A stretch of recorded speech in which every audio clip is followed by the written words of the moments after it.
Hello, good morning everyone. આજે છે વ્લોગનો ત્રીજો દિવસ। નીચે બધું સાફ સફાઈ કર્યા પછી અમે ગયા ઉપર બધું જ સાફ કરવા માટે। સન્ડે એટલે ફક્ત સાફ સફાઈ જ કરવાની હોય। સોમથી શુક્રવાર સુધીમાં તો આપણને કંઈ ટાઈમ મળ્યો ન હોય। બપોરનો વ્લોગ નથી લીધો। આજે હતો સન્ડે, થઈ ગયું હતું બહુ જ લેટ। સાંજે ચા પાણી કર્યા, વાસણ ગોઠવ્યા પછી અમે ગયા માહિરને ઓડિટોરિયમ મૂકવા માટે।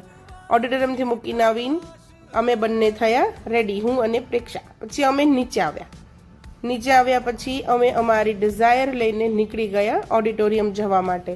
ઓડિટોરિયમમાં એન્ટ્રી લીધા પછી બધાએ કર્યું અમારું ભવ્ય સ્વાગત। એન્યુઅલ ફંક્શન હતું આજે, બહુ જ બધા શોઝ હતા પણ બધા શોની ક્લિપ અમે નથી લઈ શક્યા। આ મિશન સિંદૂર છે, શિવ તાંડવ હતો, રાતના વાગી ગયા હતા 12। પછી અમે ઘરે આવ્યા, ઘરે આવીને ફક્ત લાઇટ ડિનર લઈએ। અમે બંને બહુ જ થાકી ગયા હતા એટલે બધા જ સૂઈ ગયા। રોજે રોજની અપડેટ્સ જોવા માટે અમારી ચેનલને ફોલો કરો, સબસ્ક્રાઇબ કરો।